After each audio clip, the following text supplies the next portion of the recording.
So ఆయనలాగే ప్రయత్నం చేద్దాం, ఎంతో ఇంతో ఆయన ఛాయలోకి వెళ్తే చాలు అనుకున్న సందర్భం సార్ మొదటిది.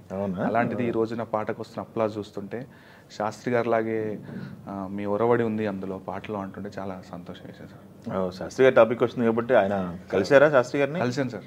ఓకే. ప్రేమం సినిమా రాసిన కొన్నాళ్ళకు వేరే ఏదో ఫంక్షన్లోనో లేదా యూనియన్ మీటింగ్లోనో ఇక్కడ కలిసాను సార్. వెళ్ళి కాళ్ళకు దండం పెట్టి నన్ను పరిచయం చేసుకున్నాను. ఇలాగ ఏం రాసావంటే ఇలా ప్రేమం అనే సినిమాలో అగరత్తుల కురులే అనే పాట రాశాను గురుగారు అని చెప్పి వినిపించాను పంక్తి. భాషను భుజం తట్టి పాటలో అన్ని మాటలు ఇలా రాయగలుగుతానంటే నువ్వు కంటిన్యూ అవ్వు. అప్పుడు 10 ఏళ్ల క్రితం సార్, యంగ్, అప్పుడప్పుడు ఇండస్ట్రీలో చిన్న చిన్న అడుగులు వేస్తున్నా అంటే ఆయన కెరియర్ ఊహించి చెప్పారు. 2-3 నిమిషాలు మాట్లాడారు నాతో. మేబీ ఆ మాటలే నా జీవితాన్ని ఒక దారిలో పెట్టాయేమో అనుకుంటాను సార్. అలాంటి మాటలు పాటలో అన్ని రాయగలిగితే, అంత ఓపిక నీకు ఉండగలిగితే, అంత ధైర్యం నీకు ఉండగలిగితే సినిమా పాటగాడిగా ఉండు, లేదంటే వెళ్ళి జాబ్ చేసుకోమన్నారు.